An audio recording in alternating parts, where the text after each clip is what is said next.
ചെമ്മീൻ മാങ്ങ കറി ഉണ്ടാക്കാൻ വേണ്ടിയിട്ട് കുറച്ച് തക്കാളിയും ഉള്ളിയും ഇഞ്ചിയും വെളുത്തുള്ളി ഇട്ടിട്ടുണ്ട്. പിന്നെ അതിൻ്റെ കൂടെ കുറച്ച് പച്ചമുളക്,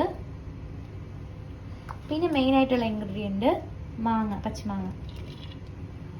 പച്ചമാങ്ങ ചേർക്കുക. പിന്നെ ചെമ്മീൻ,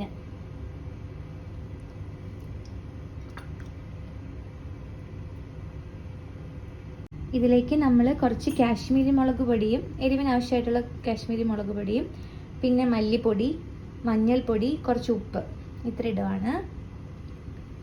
എരിവ് കുറേ ആവശ്യമുള്ള ആൾക്കാർക്ക് സാധാ മുളക് പൊടി ഇടാം. പിന്നെ അതിൻ്റെ കൂടെ കുറച്ച് വെള്ളം.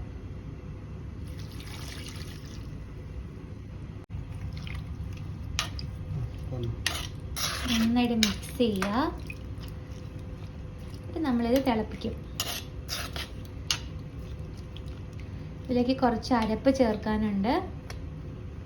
ഇതാദ്യം നമുക്ക് തിളപ്പിച്ചെടുക്കാം. ഈ കറി ഉണ്ടാക്കാൻ വേണ്ടി ഒരു അരപ്പ് തയ്യാറാക്കേണ്ടതുണ്ട്. അപ്പം അതുകൊണ്ട് അതിലേക്ക് കുറച്ച് തേങ്ങ, കുറച്ച് കാശ്മീരി മുളക് പൊടി, പിന്നെ മഞ്ഞൾപ്പൊടി, പിന്നെ കുറച്ച് ഉള്ളി, കറിവേപ്പില, ഇത് നന്നായിട്ട് അരച്ചെടുക്കണം. നമ്മുടെ ചെമ്മീൻ കറി തിളച്ചിട്ടുണ്ട്. നമുക്കിതിലേക്ക് അരപ്പ് ചേർക്കാം. നല്ല അരപ്പാണ് കേട്ടോ.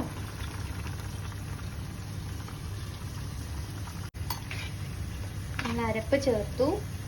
ഇതൊന്ന് കുറച്ച് തിളക്കട്ടെ, അപ്പോഴേക്കും നമ്മുടെ കറി റെഡിയാവും. നമ്മളിത് അരപ്പൊക്കെ ചേർത്തിട്ടുണ്ട്. ഒന്ന് തിളക്കട്ടെ. ഇതിലേക്ക് നമ്മൾ താളിച്ചൊഴിച്ച് കഴിഞ്ഞാൽ കറി റെഡിയായി. കടുക്, ഉലുവ, ചെറിയുള്ളി, വറ്റൽമുളക്, കറിവേപ്പില ഇതിട്ടിട്ട് താളിച്ച് ഇതിലേക്ക് ചേർക്കാം. അപ്പോൾ നമ്മുടെ കറി ഇവിടെ റെഡി ആയിരിക്കുകയാണ്.